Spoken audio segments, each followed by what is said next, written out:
দিও না, সে তোমার আল্লাহকে গালি দিয়ে বসবে। আপনি যদি কারোর ঠাকুরকে গালি দেন, সে আপনার আল্লাহকে দিবে না দিবে না? সাধারণত কোনো ছেলে যদি কোনো ছেলেকে মা তুলে গালি দেয়, তা সে ঘুরিয়ে দিয়ে দেয়, বরদাস্ত করতে পারে না।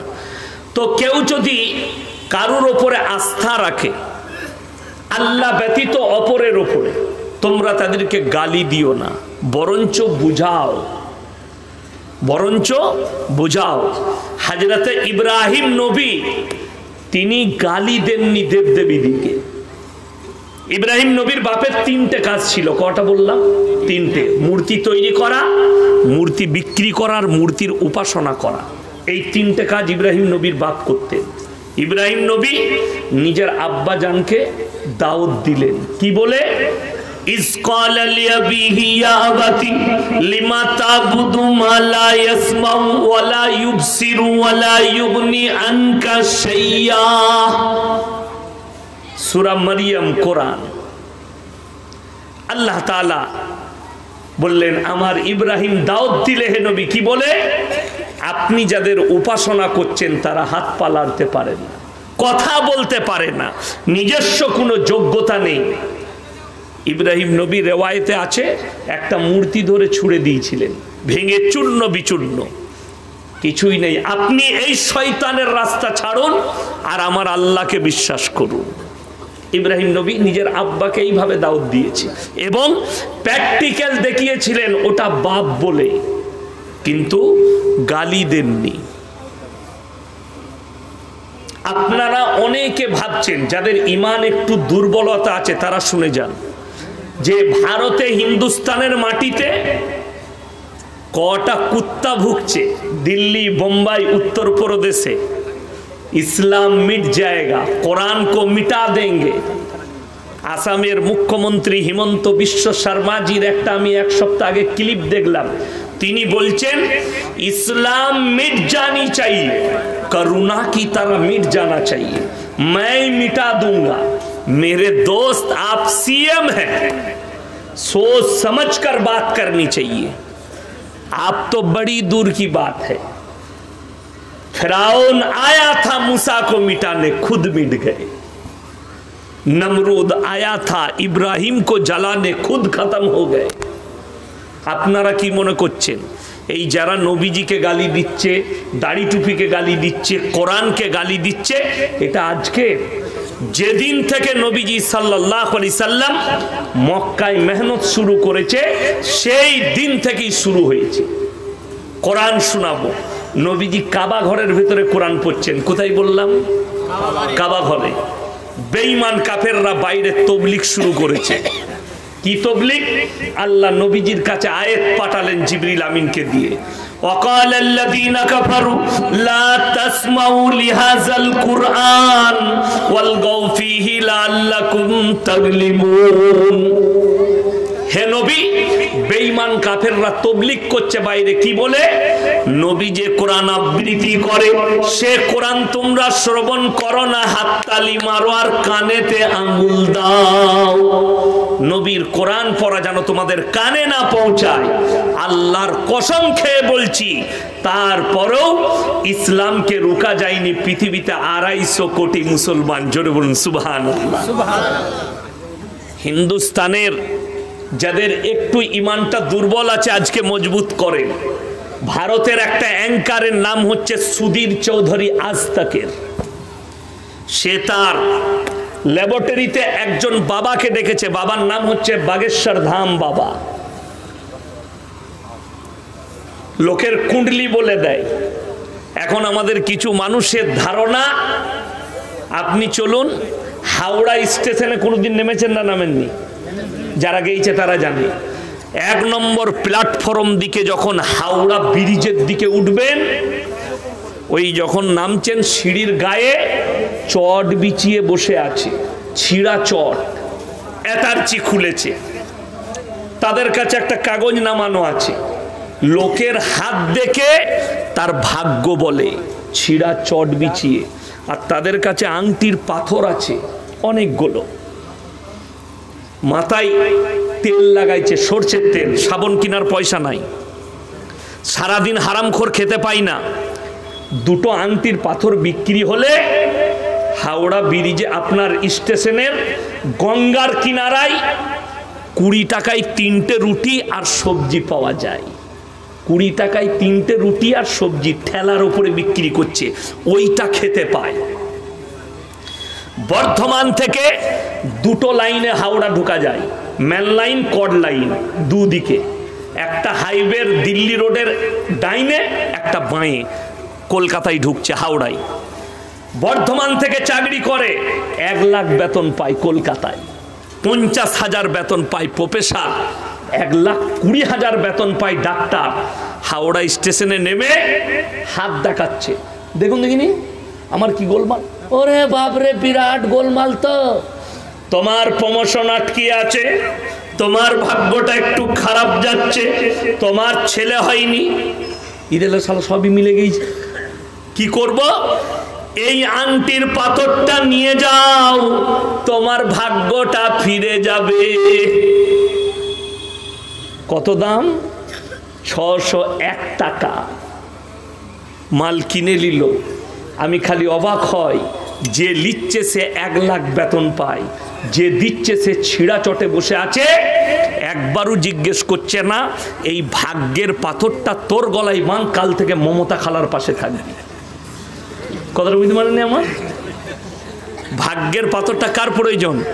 যেমন আমাদের দেশের লোক আমাদিকে এসে বলে, হুজুর একটা বরকতের তাবিজ দেন তো। তাইলে আমার বেতন 5,000 আর তুমি প্রত্যেক দিন দোকানে 50,000 টাকা রোজগার করো, তাবিজটা তোমার প্রয়োজন না আমার? কথা বলে না, আমার প্রয়োজন। যে তাবিজটা আগে আমাকে না, আমার বরকতটা কি করে আসবে? কিন্তু দুঃখের বিষয়, হুজুরকে বলছে হুজুর আপনি তাবিজ দেন। যদি তাবিজে বরকত হতো তো বর্ধমানের রাইস মিলের মালিক তো আমরা বাপ বেটা হতাম। মার তাবিজ আর টেনে এলে মাল, কথাটা বুঝতে পারেননি? কিন্তু ওটা তো নয়। বরকত আপনি পাবেন, নাম্বার 1 আপনাকে নামাজি হতে হবে। সবাই হবো, জোরে বলুন ইনশাআল্লাহ। তো বাবা বাগেশ্বর ধাম তিনি কুंडली बोले दिच्छे मानुषेर चेहरा देखे, तुम्हारा बाप का नाम ये है, तुम्हारा घर इधर है, तुम्हारा ये बीमारी हुई है, तुम इस वजह से हमारे सामने आए हो। আমি সেদিনে দেখলাম একটা মুসলিম ফ্যামিলি আমাদের মতো টুপি লাগিয়েছে, একটু এই ভাইয়ের মতো দাঁড়িয়ে আছে, লোকটা উত্তরপ্রদেশের। বাবা हम आपको बहुत मोहब्बत करते हैं, आप पर फिदा है, आपके पास ऊपर वाला का शक्ति है। এরা বলছে আমাদের মৌলবীরা তো কিছুই জানে না, বাবা বলে দিচ্ছে। আরে মূর্খ মুসলমান, শুনে যাও, এই বাবা বাগেশ্বর ধাম কুंडली বলে দিচ্ছে, বহু মুসলমান ঈমান হারাচ্ছে। তোমরা তো শুধু বাগেশ্বর ধামকে দেখলে, আগামীতে যখন দাজ্জাল আসবে মেঘ থাকবে না, বৃষ্টি বর্ষণ করে দেখাবে, মৃতকে জীবিত করে দেখাবে, তখন তোমরা তোমাদের ঈমান কোথায় রাখবে? बागेश्वर धाम बाबा के लैबे डेके बोलছে, बाबा आपको एक आंकड़ा सुनाएंगे। যারা ভাবছেন ইসলাম মিটে যাবে, যারা ভাবছেন কোরআন মিটে যাবে, তারা ভালো করে শুনেন। কে শোনাচ্ছে? একজন অ্যাঙ্কার সুদীপ চৌধুরী। বাবা क्या है? তিনি কাগজ বার করলেন 2015 से 2021 तक, 2015 থেকে 2021 ক বছর হচ্ছে? মাত্র 6 বছর। 6 বছর। এই 6 বছরের ভেতরে কতগুলো অন্যান্য ধর্মের মানুষ ইসলাম কবুল করেছে, কতগুলো অন্যান্য ধর্মের মানুষ সনাতন ধর্ম কবুল করেছে। বাবার কাছে যখন আঁকড়া চাওয়া হচ্ছে, বাবা তখন বললেন, সেই রিপোর্টার বলছে যে 2015 से 2021 तक 13 लाख लोगों ने इस्लाम को कबूल किया। जोरे बोलूं सुभान अल्लाह। 13 लाख 6 বছরের ভেতরে অন্যান্য ধর্মের মানুষ ইসলাম কবুল করেছে, আর মাত্র 30,000 লোক 6 বছরের ভেতরে অন্যান্য ধর্ম থেকে সনাতনে গেছে। তার মধ্যে এক হারামের আওলাদ আছে ওয়াসিম রিজভী, তার মধ্যে আর এক হারামের আওলাদ আছে নাজিয়া ইলাহি খান কলকাতা, যে প্রতিনিয়ত ইসলামকে গালি দিচ্ছে। কষ্টটা ওই জায়গায় লাগছে। যারা নেতা থাকবে মুসলিমদের, যারা পার্লামেন্টে যায় মুসলিম নেতারা, যারা রাজ্যসভায় আছে, তারা যদি আর প্রতিবাদ না করে, আল্লাহর কসম খেয়ে বলছি এদিকে কিয়ামতের দিন আল্লাহ দাঁড় করাবে, রেহাই পাবে না। কোরআনকে গালি দিচ্ছে, ইসলামকে, রসুলকে গালি দিচ্ছে, মুসলমানকে গালি দিচ্ছে। অথচ ভাই এত কথা বলবেন না, এখানে আমার ডিস্টার্ব হচ্ছে, প্লিজ। আমার ভাই, আপনাদিকে অনুরোধ করছি, আজকে এতগুলো মুসলমান বসে আছেন, নারী পুরুষ। এই থানাটা কোন থানা? ডালখোলা থানা। আমি ডালখোলায় এর আগে ট্রেনে নেমে জলসা করেছি, আগের বছরে এক জায়গায়। এই ডালখোলা থানায় যদি এই মৌলবিদিকে বলি আপনারা সমীক্ষা করুন কত পার্সেন্ট মুসলমানের কাছে দিনী শিক্ষা আছে, আমার মনে হয় 85% মুসলমানের কাছেও দিনী শিক্ষা নাই। ঠিক বললাম না ভুল বললাম? কষ্টটা কোথায়?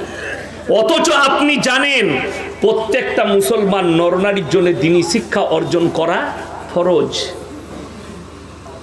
আপনাদের দক্ষিণ দিনাজপুরে ছিলাম আমি এক সপ্তাহ আগে, তো তাদের মাদ্রাসার বাচ্চা इंग्लिशे बक्तव्य दिल केउ उर्दूते दिल तो एकजन बोलले कि अल्लाह के नबी ने फरमाया कि तुम शिक्षा के लिए पढ़ाई लिखाई के लिए चीन देश में चले जाओ।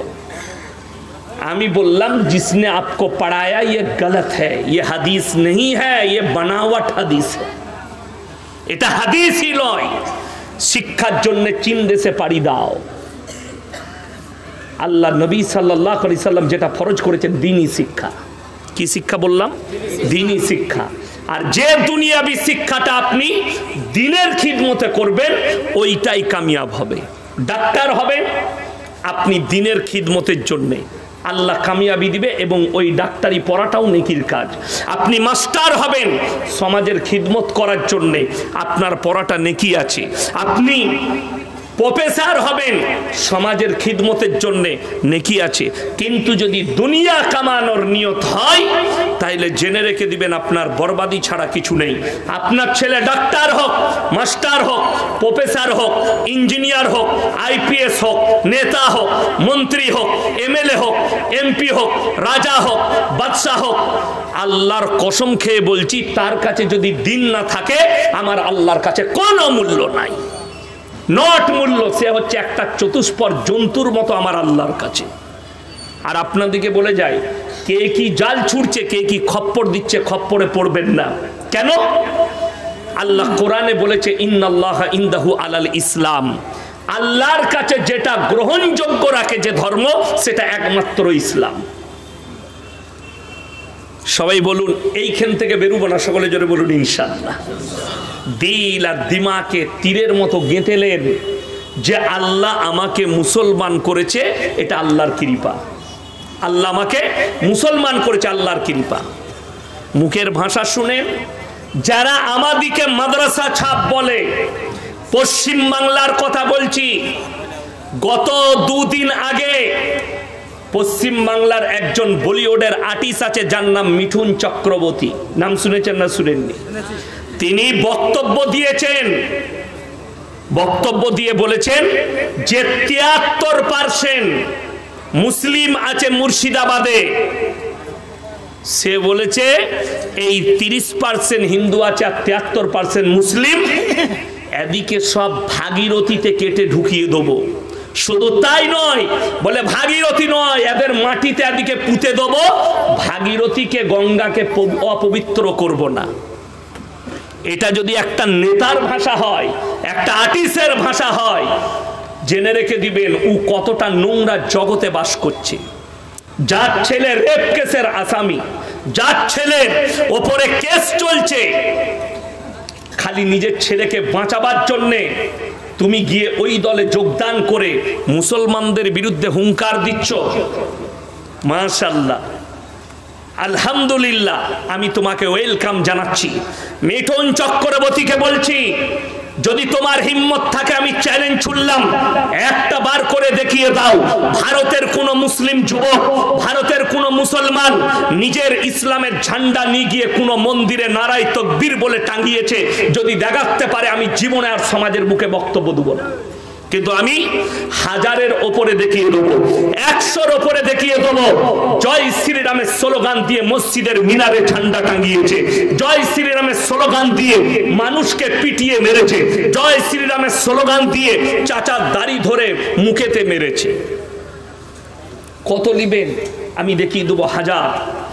শুনে নাও, 1 সপ্তাহ আগেকার খবর, Bombay tata Memorial hospital Asia মহাদেশের সব থেকে বড় ক্যান্সারের ডাক্তারখানা, যেখানে অনেক বড় লোকরা খানা বিলি করে না করে না? বড় লোক যাদেরকে আল্লাহ পয়সা দিয়েছে তারা খানা বিলি করে রাস্তায়, বড় বড় টাউনে। সেখানে একজন হিন্দু ভাই খানা বিলি করছে, লাইনে অনেক লোক আছে, তো একজন বুঝতে পারলাম মেয়েটা মুসলিম। কি করে? সে উন্না বেঁধে আছে গোটা মাথাটায়, খালি চোখটা বেরিয়ে আছে। তখন বলছে जय श्री राम बोलो फिर खाना मिलेगा, जो जय श्री राम नहीं बोलेगा उसको खाना नहीं मिलेगा।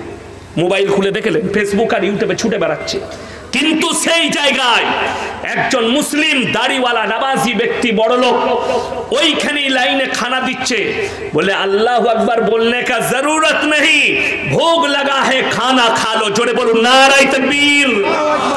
এটার নাম ইসলাম।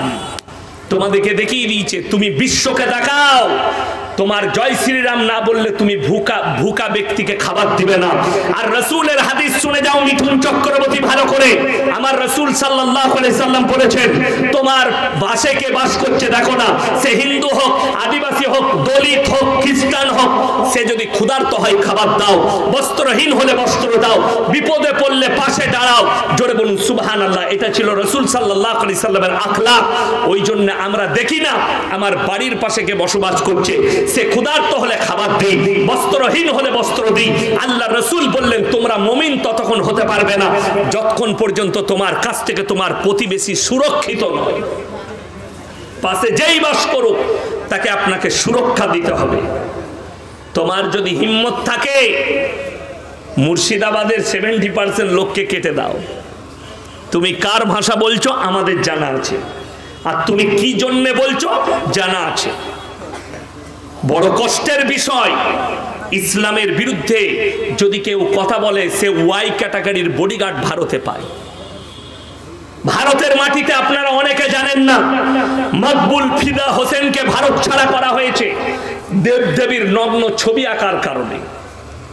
মোবাইল খুলে দেখলেন লন্ডনে আছে মকবুল ফিদা হোসেন, একজন মুসলিম ব্যক্তি, দেবদেবীদের নগ্ন ছবি এঁকেছিল, তাকে ভারত ছাড়তে হয়েছে। আর যদি মনে করেন এটাকে আমরা সাপোর্ট করি না, ইসলাম সাপোর্ট করে না কারো দেবদেবীর ন্যাংটো ছবি আঁকবে, তাকে ফাঁসি দেওয়া দরকার ছিল যে একটা ধর্মকে অপমান করেছে। কিন্তু দুঃখ লাগে এই দেশের প্রতি, এই দেশের আপনার রাজনীতিবিদদের প্রতি। তসলিমা নাসরিনের মতো হারামের আওলাদ দেহ ব্যবসায়ী ভারতে ঠাঁই পেয়েছে খালি রাসূলকে গালি দেওয়ার কারণে, কোরআনকে গালি দেওয়ার কারণে তাকে গার্ড দিয়ে রেখে দিয়েছে। একজন বলছে আসাদ নূরকে কিছু বলুন, যদি হিম্মত থাকে তার ঠিকানাটা দে, কোথায় থাকে তাকে বলুন তো, যে তুমি প্রকাশ করছো না কেন নবীজিকে এত গালি দিচ্ছ আল্লাহকে, একবার খালি বলে দাও আমি অমুক জায়গায় আছি, কোন বাপের বেটা আছিস আমার সঙ্গে দেখা কর। ওকে সেই বাপের জন্মই দেয়নি। আমি হারামের আওলাদ বলছি তসলিমা নাসরিনকে। অনেকজন মনে করছেন কেন, আমার কাছে দলিল আছে। কি আছে বললাম? দলিল। বইটার নাম লজ্জা, লেখক হচ্ছে তসলিমা নাসরিন। বইটার নাম কি বললাম? লজ্জা। এই লজ্জা বইয়ের তসলিমা নাসরিন নিজে লিখেছে, আমি আমার মাকে আমার চাচার মশারিতে দেখেছি। যার জন্মটা তার চাচা দিয়েছে, সে কি করে হালাল আওলাদ হলো? কথাটা বুঝতে পেরেছেন না পারেননি? সে তো হারামের আওলাদ। তাকে যারা সাপোর্ট করে তাদের জন্মটাও ঠিক এই ধরনেরই হয়ে আছে।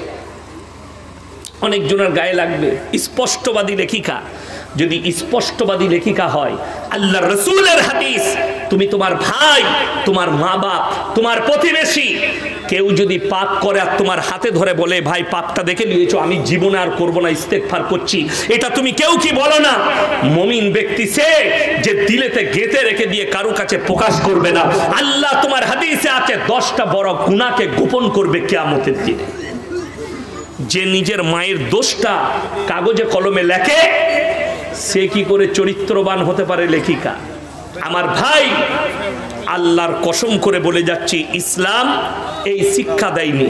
যদি বলেন সে তো মুসলিম ঘরে জন্ম নিয়েছে, নাজিয়া ইলাই খান মুসলিম ঘরে জন্ম নিয়েছে, ওই জন্য আল্লামা ইকবাল লিখেছেন ইস ঘর কো আগ লাগি ঘর কি চিরাগ সে। মুসলমান তোমরা নিজেদের ঘরে নিজেরা আগুন ধরিয়েছো। আপনার ছেলে কলেজে যায়, আপনার ছেলে ইউনিভার্সিটিতে যায়, আপনার ছেলে স্কুলে পড়ে, একদিন যদি ছেলে কামাই করে টিউশন, মা মারে না? মারে না। বাপ মারে না? মারে না। আপনি বাবা হয়ে বলেন যে আমি এত টাকা দিয়ে টিউশন রেখেছি, টিউশন কামাই, আমি এত টাকা দিয়ে স্কুলে পড়াচ্ছি, স্কুল কামাই, আপনার ব্যথা লাগে। হাই রে মুসলমান, 20 বছর বয়স হয়ে গেল, জীবনে এক ওয়াক্তের নামাজ পড়ে না, তুমি তোমার ছেলেকে কোনোদিন বললে না যে আজকে নামাজ না পড়লে তোমাকে ভাতই দেবো না? ঠিক বললাম না ভুল বললাম? কেউ বেটার উপরে অত্যাচার করে নামাজ না পড়ার কারণে? মেয়ে স্কুল থেকে এলো, মেয়েকে কবার বলেছে মা যে তুমি নামাজটা পড়ে নাও, জোহর কাজা হয়ে গেছে পড়ো, আসর পড়ে নাও, তারপরে তোমাকে খানা দিচ্ছি। মা জিজ্ঞেসই করে না। মেয়ে খানা খেতে বসেছে তো মোবাইল, মেয়ে শুচ্ছে তো মোবাইল, মেয়ে বসে আছে তো মোবাইল, মোবাইলে আসক্ত হয়ে গেছে। কেন? বেঈমান কাফেররা জাল ছুঁড়েছে আপনার উপরে, আপনি সেই জালেতে ফেঁসে গেছেন। আমাদের কম ফেঁসে গেছে, এই জাল থেকে বেরোনো বড় মুশকিল হয়ে দাঁড়িয়েছে, বড় মুশকিল। কেন? বেঈমান কাফেরদের মেহনতি হচ্ছে এদিকে কোরআন থেকে বিচ্ছিন্ন করে দাও, রাসূলের হাদিস থেকে বিচ্ছিন্ন করে দাও, এদিকে উলামা থেকে বিচ্ছিন্ন করে দাও, এদিকে মাদ্রাসা মসজিদ থেকে বিচ্ছিন্ন করে দাও। আমার বর্ধমানের কথা বলছি, আমার এক ছাত্র ইমামতি করে, আমি বললাম মসজিদে কটা মুসল্লি? বলছে হুজুর দুটো। দুটো কি রে? হ্যাঁ, ফজরের সময়। বলে ফজরের সময় একজন আসে, আর শীত পড়ে গেলে কেউ আসে না, আমি একা। এটা বাস্তব বলছি। ফেসবুকের দেখবেন, ফেসবুকের মুসলমান আলাদা আর অরিজিনাল মুসলমান আলাদা। ফেসবুকের মুসলমান নামাজ এক ওয়াক্তের পড়ে না, কিন্তু ফেসবুকে লিখছে আমাদের বুকটা ফেটে গেল, বাবরি মসজিদ ভেঙে গেল, তুমি কাঁদছো বাবরির জন্য, আর তোমার মসজিদ কাঁদছে তোমার জন্য, তুমি জীবনে নামাজ পড়তে যাও না। এটাই হচ্ছে দুঃখের, এটাই হচ্ছে বেদনা। অথচ রাসূল সাল্লাল্লাহু আলাইহি সাল্লামের হাদিস, যার নামাজ নেই তার মধ্যে ইসলাম নেই, যার নামাজ নেই তার মধ্যে ইসলাম নেই। আমাদের দেশের অনেক লোক আছে জানেন, ভালো লোক। কেমন ভালো লোক? তারা বলে আমরা নামাজ না পড়তে পারি, আমার মতো ভালো লোক গ্রামে নাই। এরকম মাল আছে না? নাই? গাধা আছে, নামাজ পড়ে না, কিন্তু বলে আমার মতো ভালো লোক পাবি না। তাদের জন্য মারাত্মক কোরআনের উপদেশ। যারা এটা ভাবেন, বাস্তব কথা বলে যাচ্ছি, এমন লোক আছে সব ভালো কাজ করেছে কিন্তু জীবনে নামাজ রোজা করে না। কথাটা বুঝতে পেরেছেন না পারেননি? নামাজ রোজা করে না। আপনারা জানেন, অনেকজন ভাবে আমি কেন বলি শাহরুখ খানকে মুসলমান বলা যাবে না, সালমান খানকে মুসলমান বলা যাবে না, তারা মুশরিক। যদি বলেন কেন, আশা করি বলিউডের যতগুলো নায়ক আছে সব থেকে দিলদরিয়া লোক হচ্ছে সালমান খান। সে 100 টাকার মধ্যে 90 টাকা তার চ্যারিটিতে খরচ হয়। কোনো বাচ্চার যদি ব্লাড ক্যান্সার হয়, তার চ্যারিটিতে চলে যাবেন মুম্বাই, 1 টাকা আপনার খরচ নাই, আপনার যাতায়াতের খরচটাও তার ফ্রি। কিন্তু মুসলমান বলা যাবে না, মুশরিক। যদি বলেন এত ভালো কাজ করছে, এর বদলা দুনিয়াতেই পাবে, আল্লাহ তাদেরকে দুনিয়াতেই দিয়ে দিবে। ঈশ্বরচন্দ্র বিদ্যাসাগর ভালো মানুষ না খারাপ? ভালো মানুষ। কবিগুরু রবীন্দ্রনাথ ঠাকুর ভালো মানুষ, স্বামী বিবেকানন্দ ভালো মানুষ, বঙ্কিমচন্দ্র, শরৎচন্দ্র, যারাই আছেন কবিরা ভালো মানুষ, তারা কারো ক্ষতি করেনি, বহু মানুষের উপকার করেছে, ভদ্রলোক ছিলেন। যদি বলেন তারা কিয়ামতের দিনে কি হবে, তারা যে ভালো কাজ করেছে তার বদলা আল্লাহ দুনিয়াতেই দিয়েছে। তাদের মৃতবার্ষিক পালন হয়, হয় না হয় না, তাদের জন্মদিন পালন হয়, তাদের ছবিগুলো স্কুল কলেজের হেডমাস্টারের মাথার উপরে টাঙানো আছে। ঠিক বললাম না? কিয়ামতের সকাল পর্যন্ত লোক সম্মান করবে, এটাই হচ্ছে তাদের বদলা। কালমা না পড়ার কারণে তাদের দুনিয়া এবং পরকাল দুটোই অন্ধকার। নামাজ না পড়ার কারণে একজন মুসলমান যদি ভাবে আমি মুসলমান, মরণের পরে বুঝতে পারবেন কোরআনে আছে জান্নাতীরা যখন জান্নাতে প্রবেশ করবে আর জাহান্নামী দিওকে যখন জাহান্নামে পাঠানো হবে, জান্নাতীরা প্রশ্ন ছুড়বে কাদিকে? জাহান্নামী দিকে। ফি জান্নাতি ইয়াতাসাআলুনা আনিল মুজরিমিনা মা সালাকাকুম ফি সাকার, তোমরা কেন জাহান্নামে প্রবেশ করছো? তোমরা বলতে আমরা ভালো লোক, তোমরা বলতে আমাদের মতো মানুষ নেই। তখন তাদের এক নম্বর উত্তর হবে ক্বালু লাম নাকু মিনাল মুসাল্লিন, আমরা নামাজি মুসল্লিদের মধ্যে ছিলাম না। এটা এক নম্বর। সবাই হাত তুলে বলুন আজ থেকে 5 ওয়াক্তের নামাজি হবো। জোরে বলুন ইনশাআল্লাহ। হাত তুলে জোরে বলুন ইনশাআল্লাহ। নামাজ 5 ওয়াক্তের। একজন ইসলামিক ও অমুসলিম আর মুসলমানের মধ্যে যে ফারাক, সেটা নামাজের। হে আমার যুবক, যদি বলেন মৌলী সাহেব নামাজ পড়ে কি হবে, আমি বলিনি, আল্লাহর কোরআনে বলেছে ইন্নাস সালাতা তানহা আনিল ফাহশাই ওয়াল মুনকার, নিশ্চয়ই নামাজ এমন ইবাদত, মানুষ যখন নামাজ পড়তে লাগে অশ্লীল কাজ থেকে সরিয়ে ভালো কাজের দিকে নিয়ে আসে। কিন্তু বড় কষ্টের বিষয়, দুঃখের বিষয়, আমাদের বেশিরভাগ লোক বেনামাজি। যেমন বলে দিই, আমাদিকে বলে মৌলী সাহেব আপনাকে খুব ভালোবাসি, কালকে খানিক ছেলে মালদায় আপনার সেলফি লুবো, চলতে চলতে ফটো লিখছে। ওই জন্য আমি এখনই ড্রাইভারকে বলে এলাম স্টেজের কাছে গাড়ি নিয়ে পালিয়ে আসবে, হেঁটে অত দূর গেলে আমাকে জ্বলাবে। চুল কেটেছে শুয়োরের মাথার মতো আর ফটো লিখছে আমাদের। ঠিক বললাম না ভুল বললাম? বলছে মৌলী সাহেব আপনাকে খুব ভালোবাসি। হবে, আমাকে ভালোবাসলে তো আমার মতো চুল রাখবি, আমাকে ভালোবাসলে তো আমার মতো পোশাক পরবি। মুখেতে ভালোবাসা আর চলাফেরা হারামখোরদের মতো। বলছে হুজুর আপনাকে খুব ভালোবাসি। ভালোবাসা কি? আমি মুর্শিদাবাদে 5 বছর আগে জলসা করতে যাচ্ছি, ডোমকলে এক জায়গায় পিশাব করতে দাঁড়িয়েছি, একটা ছেলে 1/2 কিলোমিটার গিয়ে বাইক নিয়ে ঘুরে এলো। সে দাঁড়িয়ে আছে আমার ড্রাইভারের কাছে, হুজুর পিশাব করে এলি, ফটো তুলবো। ফটো তুলতে এসছে, এমন আমাকে খুব ভালোবাসো? জি হুজুর খুব মহব্বত করি। আর প্যান্ট পড়েছে ছিঁড়া। হ্যাঁ, এখন তো বিপদ। বেঈমান কাফেররা এমন জাল বিছিয়েছে, আপনি বলছেন আমি ইসলামকে মহব্বত করি, এই মৌলবিদিকে ফলো করতে পারলেন না আপনি। আপনার মুখেতে দাঁড়িয়ে এলো না, আপনার শরীরে ইসলামিক পোশাক এলো না, আপনার কালচারটা ইসলামিক এলো না। কেন? বেঈমান কাফেররা ঢেকে ফেলেছে। আখরি জামানায় এমন একটা জামানা আসবে, রাসূল সাল্লাল্লাহু আলাইহি সাল্লাম বলেছেন যে পূর্ববর্তী যুগের ওই বর্বরতার যুগের পাপগুলো মডেলিং বলে চলে আসবে। আজকে ছোট পোশাক পরাটা আমাদের দেশের মহিলারা মনে করেছে এটা মডেলিং। ঠিক বললাম না ভুল বললাম? ছোট পোশাক পরা, ছোট প্যান্ট পরছে, টিকটক করছে, গান করছে। আবার কিছু মেয়েকে দেখছি হিজাব পরে আসসালামু আলাইকুম, আল্লাহর নবী বলেছে, আল্লাহর নবী বলেছে তুই জাহান্নামে আগে যাবি। খালি ওই ভিডিওটা ছাড়ার কারণে। টিকটক কোথা থেকে পেলি? কে বলল? বড় কষ্ট লাগে। আগে আপনাকে ভাবতে হবে, আগে আপনাকে ভাবতে হবে মৌলবীর বিবি যদি টিকটক না করে তা আমার বইয়ের জন্য জায়েজ কি করে হবে? কথাটা বুঝতে পারেননি? মৌলবীর বিয়েতে যদি গান বাজনা না হয় তাহলে আমার বিয়েতে কি করে হবে আপনাকে ভাবতে হবে। আপনি ওটা ভাবেন না, আপনি মনে করবেন মৌলবী বলছে আর কি সব কথা কি শুনতে হবে নাকি? বলতো সমাজও কিছু মানতে হবে, আর সমাজ মানলে তোর কাছে মদটাও জায়েজ হবে। যেমন আমাদের দেশের বহু লোক আছে সকালবেলায় বিড়ি না খেলে হাগাই হয় না। ঠিক বললাম না ভুল বললাম? মসজিদের পায়খানা করে হারাম করে বিড়ি খাচ্ছে। ও বেরিয়েছে, ইমাম ঢুকেছে, ইমামের বমি হয়ে গেছে গন্ধই। জিজ্ঞেস করুন সমাজের লোককে। আমি সেদিনে জিজ্ঞেস করেছি মুর্শিদাবাদে, এ বাবা কাঁচা পেঁয়াজ খেয়ে মসজিদে যাওয়া যাবে? আপনারা কি বলছেন যাবে? যাবে না।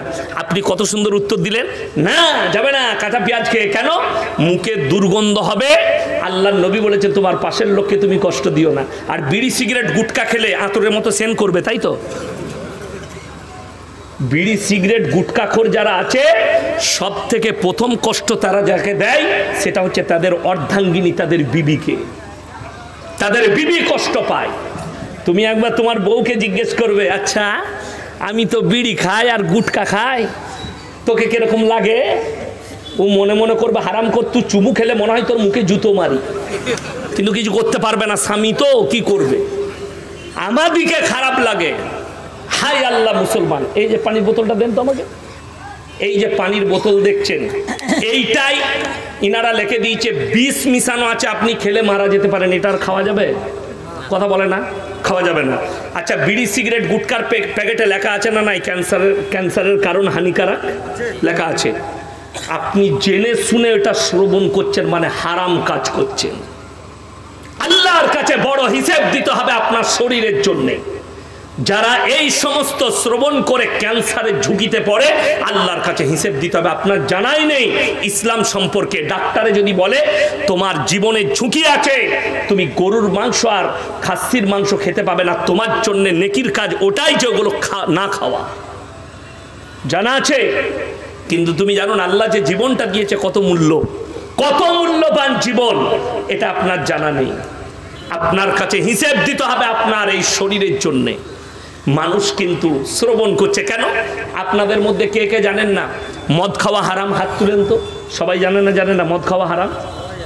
সবাই জানে। গাঁজা খাওয়া হারাম কে জানে না? আর আপনাকে আমি এই উত্তর দিনাজপুরের ডালখোলায় দেখিয়ে দেবো, মুসলমান মদ খাচ্ছে, মদ বিক্রিও করছে। ঠিক বললাম না ভুল বললাম? বিসমিল্লাহ। মুসলমান গাঁজা খাচ্ছে, গাঁজা বিক্রিও করছে। লটারির টিকিট হালাল না হারাম? আপনাকে আমি ডালখোলায় দেখিয়ে দেবো, মুসলমান বিক্রিও করছে, মুসলমান কাটছে। আবার বেশি মুসলমান বেশি লটারি কাটে। দেখছেন না বাংলাদেশের একটা চাচা গত বছরে কি, আল্লাহ গো এক ঘর কেটেছি, আল্লাহ 1 কোটি ফেলি দিও, আমি জীবনে আর করব না। ই কি দোয়া?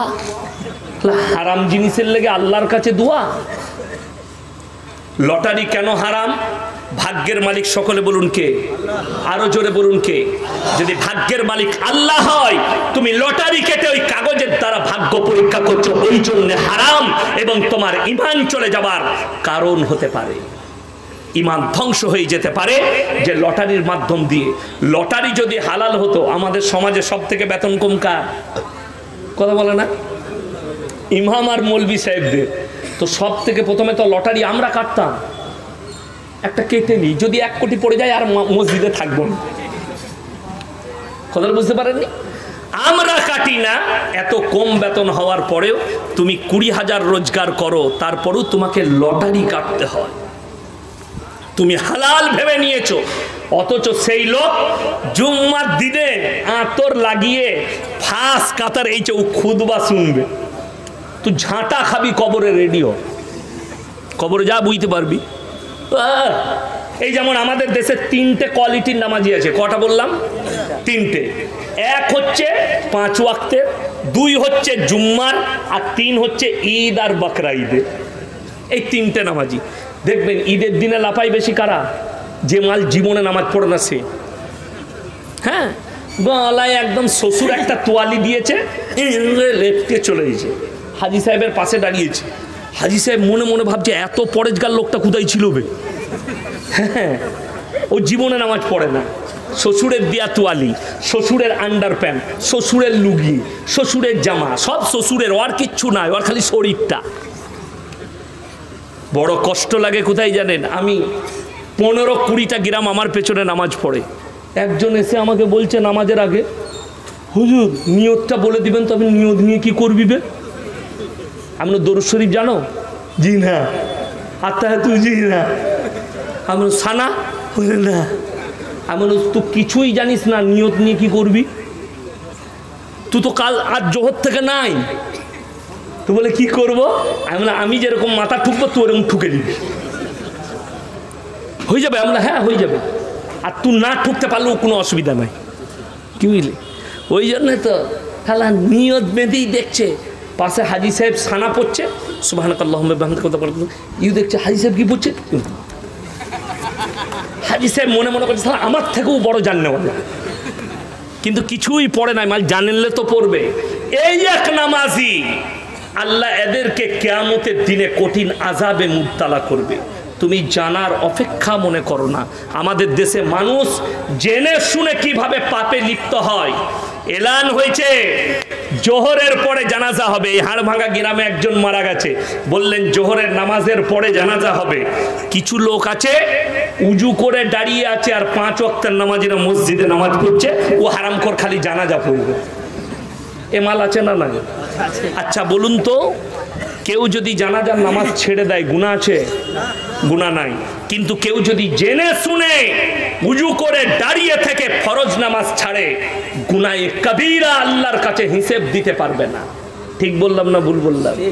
বড় কষ্টের বিষয়, ই তো নামাজই পড়ে না আর নিজেকে মুসলমান বলে দাবি করছে যে আমার মতো আশিকে রসুল কেউ নাই। তুমি নবীকে মহব্বত করো, অথচ তোমার জীবনে 1 ওয়াক্তের নামাজ নেই। তুমি আল্লাহর কাছে কিভাবে দাঁড়াবে, অথচ রসুল সাল্লাল্লাহু আলাইহি সাল্লাম, বুখারী শরীফের হাদিস, আল্লাহ রসুলের ওয়াফাতের হাদিস, নবীজি সাল্লাল্লাহু আলাইহি সাল্লাম আখরি জিন্দেগির আখরি ওয়াক্তের নামাজ, রওয়ায়েতে আছে 2 জন সাহাবীর কাঁধে হাত রাখলেন, নবীজি অসুস্থ, পাটা ছেঁচুড়ে ছেঁচুড়ে মসজিদে নববীতে দাঁড় করালেন, নবীজি নামাজ আদায় করলেন। নবীজির নামাজ মাফ হয়নি, আর তুমি হারাম করে বলছো নবীজিকে ভালোবাসি, জীবনে নামাজ পড়ো না। তুমি নিজের এই অন্তরকে জিজ্ঞেস করো যে তুমি সত্যিকারী ইমানের উপরে টিকে আছো নাকি। আমি বলতে যাব না, তুমি সবাই নিজের হৃদয়ের খবর জানবে যে আমি কতটা ইসলামকে মেনে চলি। আপনি হৃদয়কে জিজ্ঞেস করুন। কোরআনে আছে ওমাল হায়াতুদ দুনিয়া ইল্লা মাতাউল গুরুর। আজকে আমি যে গাড়িটা চেপে এসেছি, এটা আমার অরিজিনাল গাড়ি নয়, এটা আমার অরিজিনাল গাড়ি নয়।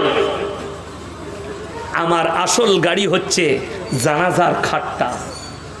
আমাকে যে দেখতে পাচ্ছেন পোশাক পরে আছি আমরা, এই পোশাক অরিজিনাল নয়। মরে যাওয়ার পরে পোশাক খুলে দিয়ে আমার অরিজিনাল পোশাক হবে কাফনটা।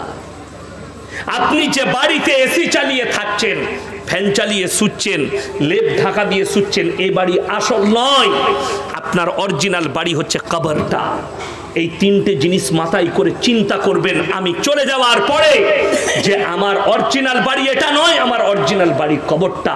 আমার অরিজিনাল পোশাক এটা নয়, অরিজিনাল পোশাক হচ্ছে আমার কাফনটা। অরিজিনাল আমার গাড়ি এই রেল, ট্রেন, প্লেন নয়। আমার অরিজিনাল যাবার গাড়ি হচ্ছে আমার কাঁধের 4 পায়াটা, খাটটা, যেখানে আমার লাশ যাবে। কোরআন বলছে ওয়াল হায়াতুদ দুনিয়া ইল্লা মাতাউল গুরুর। এই দুনিয়াটা সম্পূর্ণ ধোঁকা। তোমরা ধোঁকার মধ্যে পড়ে আছো। যেদিনে তুমি মারা যাবে তোমার ধোঁকা সেই দিনে খুলে যাবে।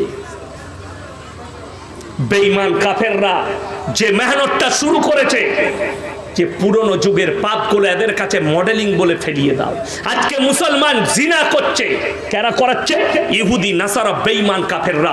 অথচ আমরা জানি না যে এগুলো জিনার কাজ। আমি কালকে জলসায় বলেছি, তারা নাম রেখেছে ভ্যালেন্টাইন ডে, কাজ কিন্তু হচ্ছে জিনা করা। তারা নাম রেখেছে রোজ ডে, কাজ হচ্ছে কিন্তু জিনা করা। তারা নাম দিয়েছে চকলেট ডে, কাজ হচ্ছে জিনা করা। তারা নাম দিয়েছে কিস ডে, কাজ হচ্ছে জিনা করা। এগুলো সব জিনার এক একটা রাস্তা তারা খুলে দিয়েছে, যাতে মুসলমানরা বুঝতেই না পারে, অথচ জিনাই লিপ্ত হয়। এমন একটা যুগ আসবে পৃথিবীতে হারাম আওলাদে ভরে যাবে, যেটাকে আমরা রুখে দাঁড়াতে পারবো না। আজকে মৌলবীরা আছে, মেহনত করছে, আমাদেরকে বলতে শুনতে পাচ্ছেন আল্লাহ রসুলের হাদিস, আখরি জামানায় 1 শ্রেণীর এমন হুজুর বের হবে যাদের দ্বারা ইসলাম বিকৃত হবে এবং মানুষ তাদের দ্বারা পাপেতে লিপ্ত হবে। তারাই হবে জাহান্নামের প্রথম খোরাক। কোরআন খুলে আপনি বলছেন মৌলবী চিনতে পাচ্ছি না। কালকের জলসায় একজন এসে আমার সঙ্গে দেখা করলো, ভদ্র মানুষ, ভালোবাসে আমাকে, নেতা। আমাকে বলছে হুজুর, নিজেদের মধ্যে আপনারা মিটিয়ে নিতে পারেন এক জায়গায় বসে, আপনি এর বিরুদ্ধে বলছেন, ও আর বিরুদ্ধে বলছে। আমি বললাম রসুলের হাদিস মিথ্যা হয়ে যাবে। কথাটা সবাই শুনে যান, সবারই কানে ভরছি আমি। যারা বলছেন এক জায়গায় বসে আপনারা মিটি নিয়ে একটা প্ল্যাটফর্মে আসুন পৃথিবীর মৌলবীরা, নবীজির হাদিসকে মিথ্যা বলা হবে, আল্লাহর রসুলের হাদিস, আমার উম্মতরা 73টা দলে বিভক্ত হয়ে পড়বে। এই হাদিস সত্য হবে, 73টা দল হবে, তবে কিয়ামত সংগঠিত হবে। এটা লিখে নিয়ে যান, কাগজ থাকে তা, এটাকে আপনাকে বিশ্বাস রাখতে হবে। যদি বলেন কোন মৌলবীটা চিনব কি করে, আপনাদের এখানে সবজির হাট আছে না নাই? আছে। সকালবেলায় কানা বেগুন কেউ কিনে না, বেগুনটা ঘুরিয়ে দেখে নেয়?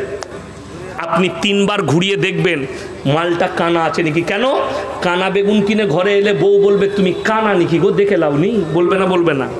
তুমি পচা টমাটোর নিবে না, ঘুরিয়ে দেখে নিবে। তুমি পচা মাছটা নিবে না, পেটটা টিপে দেখে নিবে।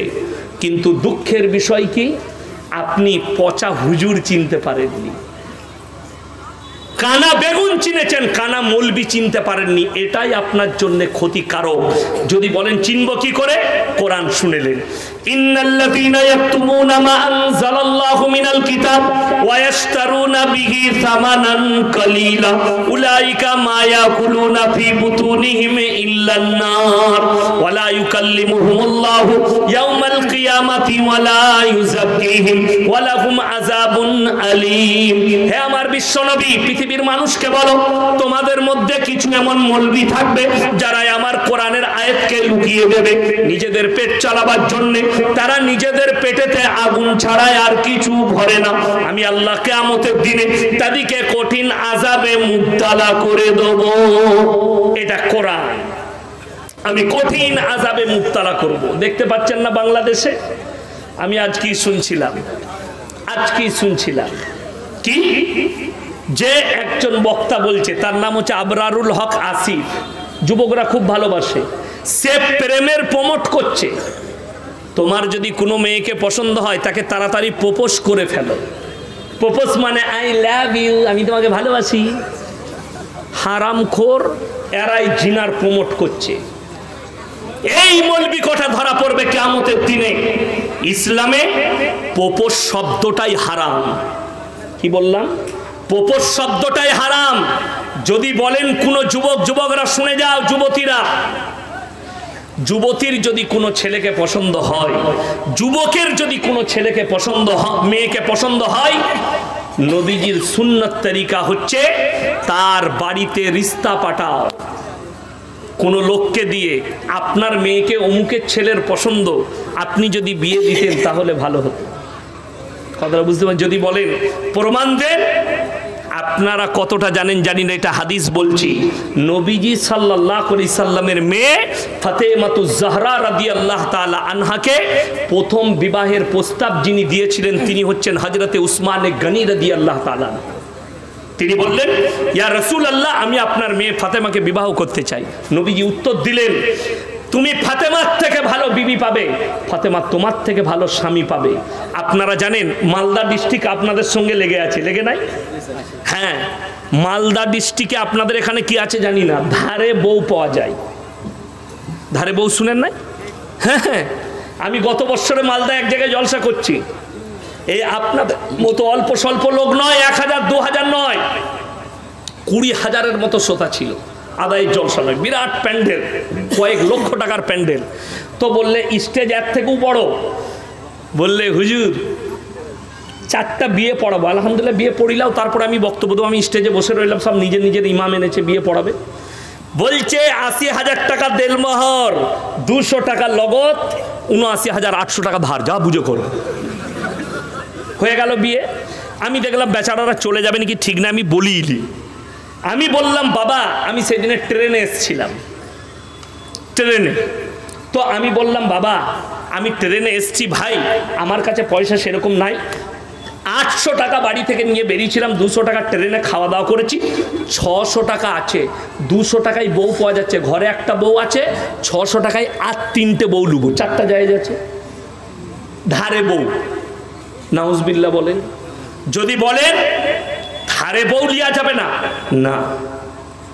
শুনেলেন আমার কাছে রাসূল আকরাম সাল্লাল্লাহু আলাইহি সাল্লাম হযরত আলীকে বললেন, আলী তুমি মহারানা নিয়ে এসো, আমার মেয়ের সঙ্গে তোমার বিবাহ দেওয়া হবে। আলীর কাছে পয়সা ছিল না, হযরতে আলী রাদিয়াল্লাহু তাআলা আনহু নিজের যুদ্ধের জামাটা মার্কেটে বেচতে গেছেন, সেই জামাটাও কিনেছেন কে? হযরতে উসমানে গনি রাদিয়াল্লাহু তাআলা আনহু। সেই টাকার দ্বারা দেলমোহর মিটিয়েছে। আর আমাদের দেশে 1 লাখ টাকা দেলমোহর, 200 টাকা নগদ, বাকি বলে 99,800 টাকা। ওটা বউকে বলবে আমি ক্ষমা করে দিলাম। কে বললো তোমাকে? 5,000 টাকা দেলমোহর করুন, কিন্তু নগদ করবেন। এখন আবার লোকের একটা কায়দা শুরু করেছে আমাদেরকে, মৌলবীদিকে বাদ দিয়ে, কি বাদ জোহর সোনার জিনিস দিচ্ছে। আপনাদের দিকে দেয় সোনার জিনিস, নতুন কায়দা দিয়ে দিলেন কিসে? এটা দেলমোহরের বদলে।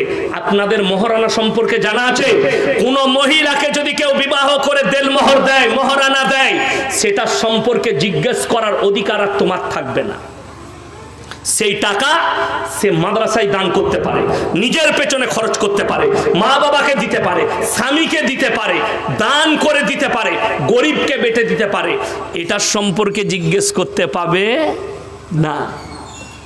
আমার কাছে একটা ডিভোর্স হচ্ছিল, ছাড় হচ্ছে, আমাকে ডেকেছে, সেখানে সব লেনদেন হয়ে গেছে, এরপর সই সাবুত করবে। ছেলের বাপ বলছে যে আমি যে দেলমোহর দিলাম 20,000 টাকা, আমরা তুমি মুখে উচ্চারণ কি করে করলে আমার সামনে? ওই টাকা তো ফেরত পাবে না। সব পাবে, যা লেনদেন করে, আংটি দিয়েছ, সোনা দিয়েছ, দেলমোহর ফেরত হয় না। এটা মাথায় রাখবেন সবাই। যদি কেউ বলে দেলমোহর ফেরত দিতে হবে, এর থেকে বড় পাপের কাজ কিছু নেই। একটা নারী তার মা বাপ ছেড়ে তোমার কাছে ইজ্জতকে বিলীন করেছে, তার শরীরকে তোমার জন্য কোরবান করেছে, তার বদলে তুমি তাকে ডিভোর্স দিলে, আর তার কোনো অধিকার নাই তোমার প্রতি। ওই দেলমোহর হচ্ছে তার অধিকার। বড় কষ্ট লাগে, দুঃখ লাগে। আপনি ধারে বউ কিনছেন, ধারে দিচ্ছে কেন? মৌলবীদিকে লুব না। একটা বিবাহর অনুষ্ঠান হলে এই মৌলবীদিকে ডাকুন যে ইসলামী তরিকায় যেন আমার বিবাহ অনুষ্ঠান হয়, সুন্নত তরিকায় হয়। আপনি থাকুন। বেঈমান কাফেরদের আখলাকগুলো ঢুকে গেছে কেন? আল্লাহর হাদিস খুলে দেখেন, রাসূলের জামানায় মসজিদের ভেতরে নিকাহ হয়েছে, মসজিদের ভেতরে বিচার হয়েছে। আজকে নিকাহ হচ্ছে প্যান্ডেলের ভেতরে। যত হারাম কাজ আমাদেরকে অ্যাটাক করে ফেলেছে, আমরা বেরোতে পারছি না কেন? বেঈমান কাফেররা ঢুকিয়েছে, বেঈমান কাফেররা। আমার বর্তমানে দেখিয়ে দেবো, মুখে এক মুষ্টি দাড়ি, 5 ওয়াক্ত নামাজ পড়ে, হারামখোর, বাজনার সাথে ঘুরছে বিয়ে, মুসলিমদের বিয়ে। ইমামকে বলো যে 1000 টাকা বিয়ে পড়ানো দে, তখন বলবে 1000 টাকা কি করতে লাগবে বে, 500 টাকায় হবে না। 500 টাকা, 1000 টাকা দিতে গায়ে বাজে। অথচ হারামখোর 5,000 10,000 খরচ করে ড্যান্স করছে, ডিজে বাজাচ্ছে। এদের লজ্জা শরম আছে? যে বিয়েতে হারাম কাজ হবে লিখে নিয়ে যান, তাদের দাম্পত্য জীবন সুখী হতে পারে না, তাদের নেক সন্তান হতেই পারে না, তাদের দাম্পত্য জীবন সুখী হবে না। হারাম কাজ থেকে নিজেদিকে বাঁচাবো, জোরে বলুন ইনশাআল্লাহ। বেঈমান কাফেররা কিভাবে প্রমোট হবে শুনেলেন। আজকে যে আমি জলসা করতে এসেছি, আমাকে যদি জিজ্ঞেস করেন আপনার